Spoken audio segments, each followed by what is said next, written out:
So for the nighttime photography, we should think of this as a beginner's guide. We're not going to go into some really advanced technique, but if you guys like this video, then we'll do more. And we might get into some more advanced stuff, but basically what we want to do is give you an idea, some camera settings, some exposures, and some things you can do at night to really get those epic shots. And I'll tell you what, a lot of it comes down to planning. For example, if you want to get an epic Milky Way shot over a specific point in the desert, you got to know where the Milky Way is before you set up your camera. There are also better times of year to go than others, depending on where you're traveling.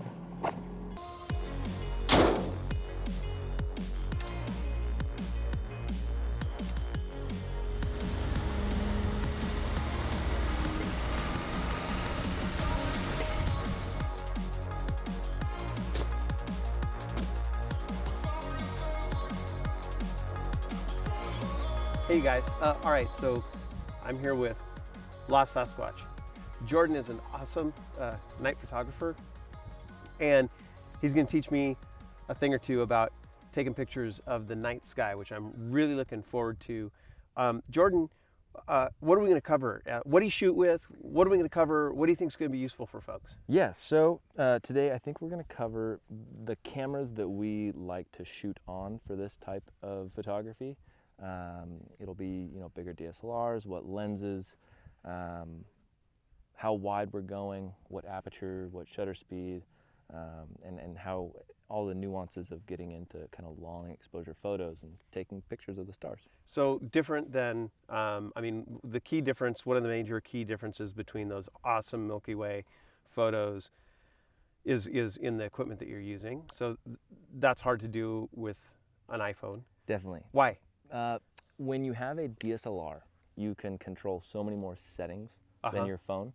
There are some funny apps, that can help you get better at doing that, but you really want a lens that can open super wide, its angle's super wide, and you want to be able to let that soak in all that light for a longer amount of time than just your regular iPhone photo can. So we came out to the darkest place you possibly could find in California, Johnson Valley. We're out in the desert right now. And yeah, we're hopefully going to be able to get some shooting stars, maybe a little bit of the tail end of a Milky Way, we'll see. And yeah, we're just going to mess around, cool. Maybe a little light painting too. So how do you take a photo of the Milky Way? You just point your camera up in the air and you shoot, or like what goes into that? So there is a long process that I have stumbled over many of times trying to figure it out.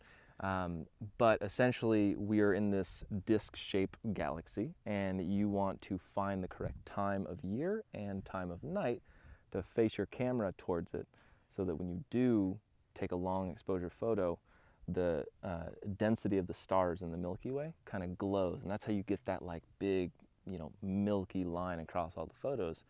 And but finding it is a tough thing, because there's also a Milky Way season. What else? We got a lot of fun toys. We got laser pointers. We got light up skateboards. We got a whole bunch of different stuff that we're gonna play around with tonight. Right on. We're also our landing location tonight is gonna be a place called Giant Rock, California. It has a giant rock. Who would have guessed? So where'd they come up with the name? We'll find out. All right. But it's one of apparently it's one of the California's most well-known UFO sighting areas. All right. So did you guys hear that? There's been this debate for decades. Do UFOs exist? And we're going to answer unequivocally. We're going to put an end to this debate. We're going to answer that question tonight. We have our cameras. Yeah. Right? We can document evidence. So we're going to do it. Yeah. We know Sasquatch is out there somewhere, but... Right. But lost. Aliens. So we may or may not see them.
Oh no.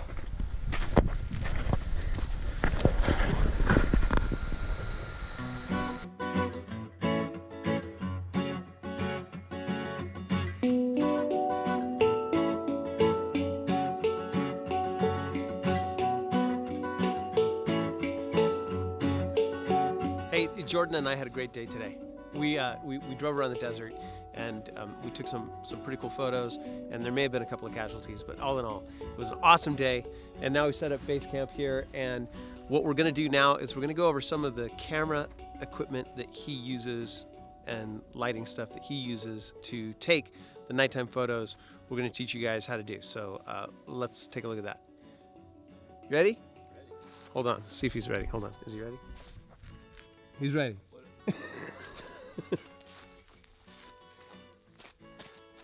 It has been a really fun journey for me trying to learn more and more about this kind of art of photography. I kind of feel like this astrophotography is a little bit different than your ordinary, shoot from the hip kind of thing, just because of the effort that it takes to go out and shoot night photography. So I want to talk a little bit about the camera that I like and that I shoot with, the reasons why I kind of have this setup, and then some of the tools that I use to do some light painting, be creative, and how I find the areas or find the stars that I'm looking for. This is a Canon 60 Mark II. When you're shooting astrophotography, you can shoot with a bunch of different lenses. My favorite is a very wide, low aperture lens. So what that means is this is a Canon 16 to 35 f 2.8. So the aperture can go down to 2.8, and I have a really wide range of view. The Canon 60 is a full frame camera, meaning that the other alternative to that is a cropped sensor camera. Being a full sensor, it can take in more light. It has a little bit wider breadth. So the reason I chose this Canon is it is one of your entry-level DSLR full-frame cameras. Meaning if you really want to get into a full-frame camera, this is a very nice price point, but it can do things that my cell phone cannot. Those three factors you need to control beyond anything else: your aperture, your shutter, and your ISO. Having full control over that will take you to the very front line of being able to shoot astrophotography. We're going to show you those settings tonight. That was the camera. The main thing that you need, as well as your camera, is a very good tripod, a sturdy tripod that'll hold your camera for the 20-second or so long exposure that you're going to be doing. Hand holding your camera and trying to take a photo of the night sky is just not going to work. Along with that, we have a few other tools that we use to be a little bit more creative. One of which is, you'll see later, we're going to do some light painting photos, and different colors, different types of lights. You shine it on your foreground and your background and everything, just to kind of give it a little better ambiance, or if you want to be really creative and kind of go futuristic with it. But we'll show you a few different shots like that a little later. All right, so check us out. We have the holiday photo equipment gift tree. Yeah, exactly. Right on. So cool. We're going to look at some of the things that we're going to use later on tonight to do some interesting effects. It looks like some pretty simple stuff. Why don't you show us what you got? Yeah. So first things first. When you're doing night photography, you need some type of a flashlight or something around with you. Just moving around, making sure you're not kicking your own tripod. Make sure you don't lose where your camera was because it's dark. Obviously, the one, my favorite absolutely to use that I've been using for quite some time now is the Goal Zero. I'm not sure, the Torch 250. Mm-hmm. The reason why I like this guy, it not only has its, the spot flashlight, but the two features that a photographer really likes, one of which is a soft light, and two is a red dim light that you can turn on while either you're taking a photo or someone else around you is taking a photo. So that way that you don't ruin their photo by flashing some big flashlight in their face. I can walk through the frame, light up my subject without showing the camera the light source. Yep. When you show the camera the light source, it's going to make a light trail. Well, got it, because shutter's open, you walk through with the light, it makes a light trail because it's just exposing across the entire frame. Instead of lighting up your subject. Got it. So when I turn this backwards to the camera at there, it's black here, but I can light up the Christmas tree or do something like that and then get out of the frame, and you never knew I was there. Cool. Now wait, you said walk through the frame and you never knew I was there. How does that work? How can you walk through a frame and not ruin the entire shot? So, kind of the reason we're wearing some dark clothing is that the camera is taking in light, but it takes a while for the light to build up and create the picture inside your camera. So if you come in, do something with dark clothing on, you're moving, you're not staying in the same spot, you can get into frame and out of frame without the camera ever even picking you up. Because the lighted things still show, you're not reflecting light, so you won't show. Yeah, exactly. Cool, got it. That's cool. Yep, right on. So that's a fun one. You know, it's just a good flashlight in general. The second one, item number. These items, the Amazon links will be in our description. No, they won't. I'm kidding. All right. the contrary to that, where I said a soft light, where you don't see the actual light source. Yeah. You can also use that to your advantage with some fun lights. I like these guys. They're from Night Eyes, and they're just little twist-on colored lights. Okay. That you can use to run through your picture with, your frame with, swing them around, do whatever you want, and these get picked up from your camera, and you can draw with these, you can do whatever, but they're pretty dim, but even though they're dim, they pick up very nicely inside the camera. Yeah. All right, so what else have we got from the holiday gift giving tree of photography goodness? So the next one is a lot of people have them. They're called Lucy lights. Yep. And they're inflatable LED, kind of not too harsh lights. The reason I like these ones, and it's fun, if you toss them inside your tent or do something like that, they do a very good job about spreading light all over. Yep. And they can illuminate whatever object you want to put these in. So, you know, throw them in your wheel well, you kind of get the background silhouette of your tire, but they're not harsh enough like a flashlight to where all you see is the beam of the flashlight. They diffuse it very nicely. So, fourth present in the tree is this is a very high-powered laser. I think it's like a 500 something. Yeah. Power. Some big power. Voltage power. Gigawatts. Yeah. They measure lasers in gigawatts. This is a focusable, and I think it's a 20-mile laser. So holy cow. I don't know if you can see it back there on the wall, but it's very bright. At night you can actually see the beam of it. But what's fun with this is if you're shooting in a very wide open area, unless you have mountains in the background or something like that, if I'm shining this laser on the back wall, wherever that laser hits is going to do the exact same thing that these Night Eyes do, is where that bright dot will get burned into your picture. So you can spell stuff out with it, you know, you can highlight, you can outline, you can do whatever, but it's like a pencil. You stand back behind your camera and you shoot into your frame as you're doing it. Right on. You turned it on just briefly last night. It's super bright. I can't wait to see what we can do with that tonight. This one will be fun. You mentioned, why don't you tell us about the app you use to plan your shots? Yeah. There's an app called Skyview Light. It's a free app. You go out, you select the date and time at which you want to see the night sky, or it'll just show it to you as it is right now. You can kind of scan around the night sky. It'll show you the constellations, it'll show you the planets, but it'll also tell you where things are going to be in the night sky at a certain time. Okay. So that's really helpful if sometimes I do time-lapse photos or time-lapse video kind of things where the sky tracks across, and I need to know where things are going to be at a certain time through the night, and then I can plan accordingly with the position of my camera. Got it. So a more advanced shot, if you're doing time-lapse and your camera is moving, you can use that app to say, here's where the stars are going to start, here's where the stars are going to end, so you can program your camera to move that way? Exactly. Cool. All right. What else do we have in the tree, the gift-giving tree of goodness? So the last kind of surprise, fun toy that you can go out and shoot with. But I do want to put a bit of caution on this one because it is it gets hot. Is steel wool. Okay. And when you use this, also make sure that your surrounding area, there's nothing that can be caught on fire.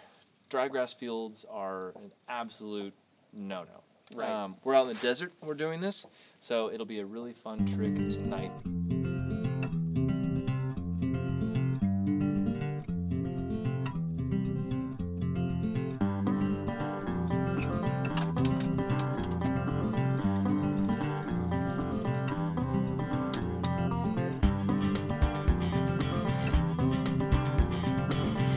Okay, the sun is gone down and it looks dark, but Jordan and I are making dinner now, waiting for it to get super dark before we start setting up for some of the photography, the nighttime photography. So we're gonna have some victuals, wait for it to get super dark, and then we're gonna head on out there and take some pictures. All right, you guys, the sun has gone down. It is now dark. All right, what are we gonna do first, Jordan? So let's start it off straight and simple. Okay. Let's figure out exactly the settings that you need to get to shoot a photo at night and get some stars in the background. What are we gonna pick? What are we gonna shoot? So why don't your truck's pointed right over there, out Yep. yonder. Yep. We've got, quite a bit of stars coming out right over it. So let's try and get the stars in focus here. Your truck kind of right in the foreground here, and we'll find a nice composition. And yeah, we'll find out. Cool. If I pointed the video camera at the truck right now, you guys wouldn't even see it. But it's got a couple of lights on it. So truck and try and get the stars in the background. Yeah. Now, aperture, ISO, f-stop. Yep. What's going to be your first pass? What are you going to start with first pass? First pass, I set the aperture as wide as it possibly can. So Okay. I let the camera take in as much light as possible. What's that going to be? So let's see, on the lens we're using now, it's going to be a 2.8 f-stop. Next step is we're going to set the shutter speed. Okay. So we can play around, but it normally ends up being between 15 and 20 seconds. What are we going to start with? We'll start with 15. 15 seconds. Okay. That makes it so that, believe it or not, the stars are moving. Yeah. So.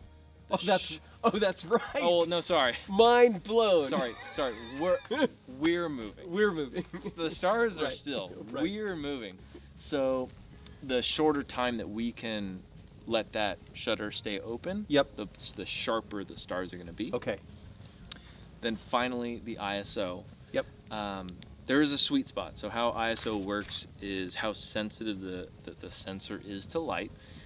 You go down to 100, which is normally the lowest spot, which means it's very unsensitive, but it also is very sharp, and there's not a lot of noise in the photo when it's down that low.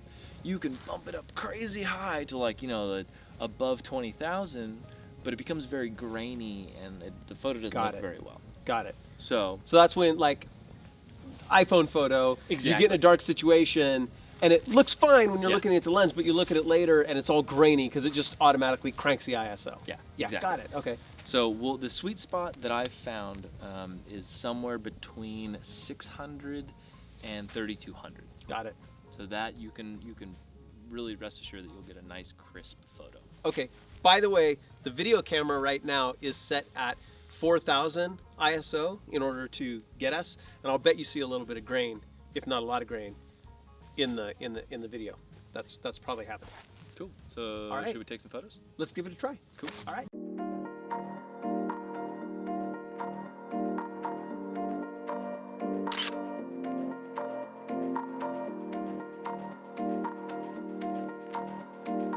Boom, just like that.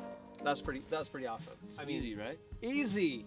So we did only one test shot, and then Yep. you made adjustments. You Yep. made some adjustments. What adjustments did you make? So our first shot, because we have a pretty decent sized fire right here, Yep. puts off a lot of orange light. Yep. We blocked some of that light, and we started with a 20-second exposure. Now I'm distracted, Jordan. You know why? Why? I just saw eyeballs over there. Yeah. I stopped talking because I saw eyeballs over there. And we're at the UFO capital of the world. I swear. How many pairs of eyeballs though? Just 2. All right, so what are we gonna do next? What's next?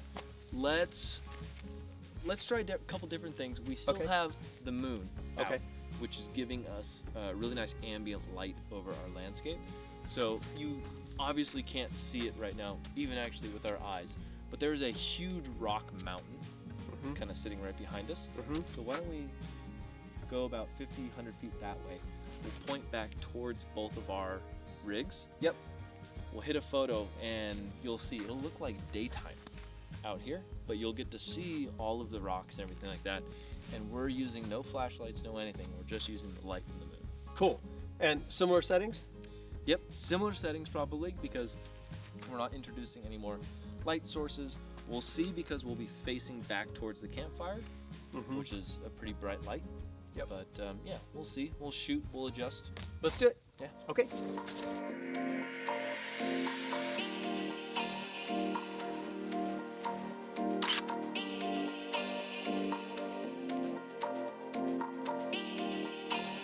Dude, boom! Right? That was killer. That was awesome. That was an awesome So shot. that was first shot. He took one picture. So you changed the ISO because we were farther away from the fire too. Yep, so we went to 1,000. Went to 1,000. Yeah, bumped it up. That was just, that is killer. We've got the moon right up there. And so I'm still excited about the shot. So go to his website. He's selling those for $970. He's doing a limited edition. I'm kidding. What are we doing next? So, why don't we introduce some different lighting techniques? Cool. Yeah. What kind? Let's first start with a background illumination, kind of accenting of what's in the foreground already. Great. Yeah. Great. So we'll use your rig and Okay. yeah, we'll do some backlighting, and I think this rock formation right here is doing really nice. So let's get a different angle. Okay. Shooting up with some rocks in the background, and we'll put a couple lights on your car and Cool. see what happens. Right on. Let's do it.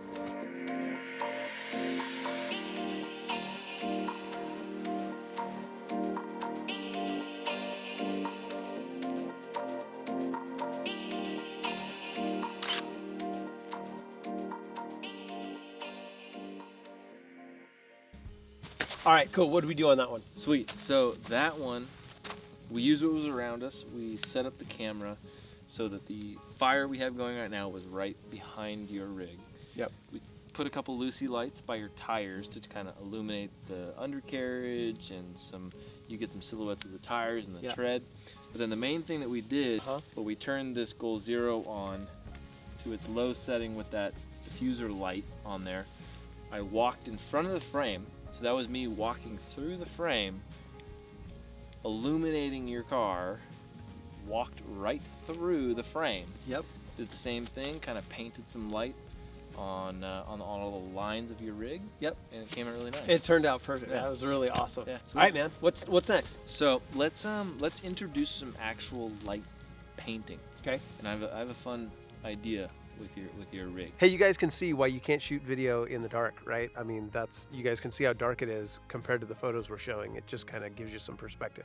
All right, so you're gonna paint it up with said light stick. Yeah. Okay, and you're starting the camera. Click.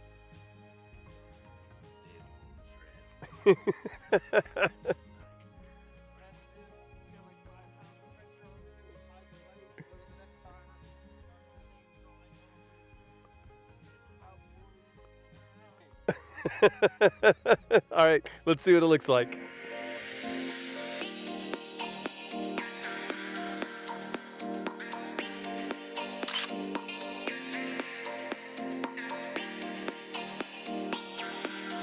That's freaking cool, man. That was awesome. Yeah, that was awesome. So it's, when you're shooting long exposure, it's kind of amazing what just little glow sticks will show up like in a photo. Yeah, totally. Sometimes you might get a little winded, running through it, but running around. But yeah, that worked out well. Cool. All right, what's next? So why don't we take out the high-powered laser that I brought? Cool. And we can do some fun painting with that. Hey, do we have it right here? We can show people. Yeah. Like, Yeah. I don't know if they can. there you go. So, this guy's pretty strong. We probably should be wearing eye protection, but we're gonna be very safe with this guy without the smoke going through it.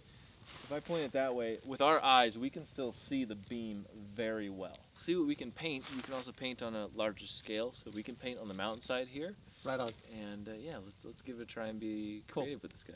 Right on. Let's do it.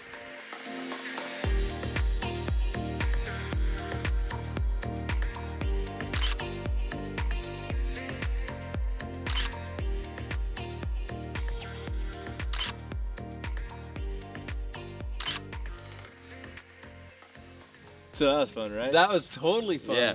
I had never seen, well, so this is the first time I've really been using this high-powered laser. Yep. You can see the beam so well in the photos hitting the wall. Yeah, that was really cool. All right. The piece de resistance. Yeah. Let's I don't speak French. Let's go play with some hot burning metal. That sounds fun. All right, cool. So now this is steel wool. Steel wool. So what we're gonna do is, how this works is that the whisk holds the steel wool so that we don't have to touch it. You put a string on the end of the whisk. Inside the whisk is the steel wool, which allows you to swing it. Yep. All you got to do is give that steel wool a little bit of flame, start swinging it, the flame propagates, and as that happens, it starts spitting, really hot pieces of steel wool out. In a long exposure photo, it's going to look like this crazy fireball of and shooting sparks out. I just saw a shooting star. Nice. Hey, so there's a meteor shower tonight. I just saw one. That's why you do something like this in the desert where there is only sand, because you are going to be shooting sparks. You cannot do this in the forest, the Sierras, or anything like that. It's got to be literally just sand, because sand doesn't burn. Otherwise, it's dangerous, so be safe. Okay. Only you can prevent wildfires. Only you can prevent wildfires by not doing this anywhere but a sandy desert, if I haven't said that. Yeah. Okay, cool. Yeah. Let's give it a whirl, so to speak.